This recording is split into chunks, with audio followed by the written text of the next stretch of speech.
Bitcoin pushes toward 82K as oil slides 6% on Iran. Peace talks. Bitcoin traded around $81,630 in early European hours on May 6, 2026, up 1.35% on the day and roughly 6% over the past week, as oil prices crashed 6% and the US dollar slid to its lowest level since the Middle East war began. CoinDesk reported the move alongside a rally in Nasdaq futures, framing it as a coordinated risk-on response to fresh signs that Washington and Tehran are closing in on a deal to end the conflict. Reuters cited an Axios report that the two governments are negotiating a one-page memo to formalize a ceasefire framework.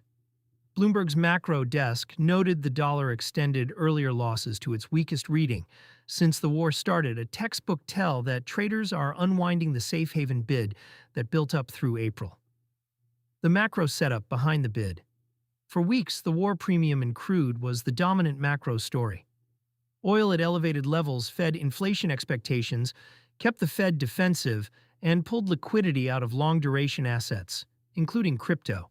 A 6% single-session drop in oil rewires that calculus quickly. Lower oil eases the inflation path. A softer dollar loosens global financial conditions, and equity-correlated risk assets get bid. Bitcoin's 1.35% move on the day looks modest in isolation. The 7-day reading of +5.98% is the more relevant number. It shows BTC has been quietly rebuilding through the de-escalation rumors, not just reacting to the headline. Ether at 2,388 is up 0.74% on the day and 2.6% on the week. Solana, often the higher beta proxy in this kind of risk-on rotation, is up 4.86% to $88.68. XRP at 1.44 is up 2.49%. BNB at 643.79 up 2.74%. The Crypto Fear and Greed Index sits at 51 neutral. That is consistent with a market that has been climbing on improving macro but has not yet shifted into greed. Sentiment is lagging the price action, which historically leaves room for follow-through if the headline framework actually gets signed. The one-page memo is the unusual detail. Diplomatic peace deals do not normally arrive as one-page memos. The phrasing, sourced via Axios and picked up by Reuters, suggests both sides want a face-saving framework rather than a comprehensive settlement. That is a faster path to a market-relevant outcome, even if the underlying disputes remain unresolved. For traders, the format matters. A short memo can be signed, leaked, and priced in within days. A full negotiated treaty can take months and rarely produces a clean catalyst. The current oil and dollar moves indicate the desk is treating this as a near-term event rather than a multi-quarter process. The crypto-specific read Bitcoin is once again trading like a high-beta macro asset, not like digital gold. During the worst of the war scare, BTC drifted while gold and the dollar caught the safe haven bid.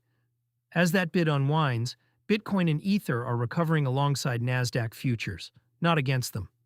The correlation pattern is closer to 2023's risk-on phases than to the 2022 sovereign risk hedge narrative some commentators expected.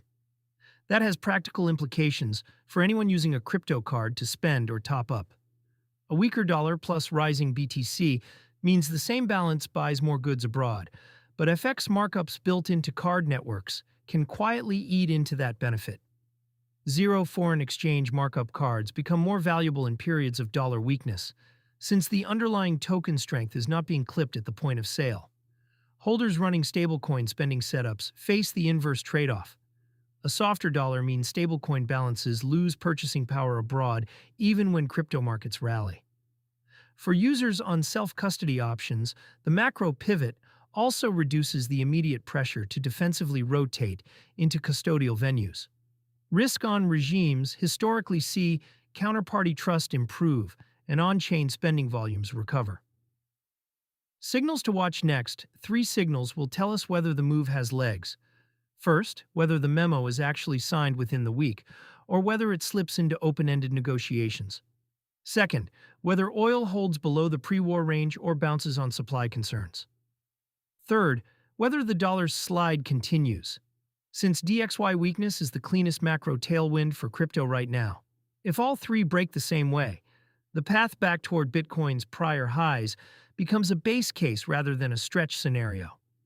If the memo stalls, expect the war premium to rebuild quickly and the risk on bid to reverse.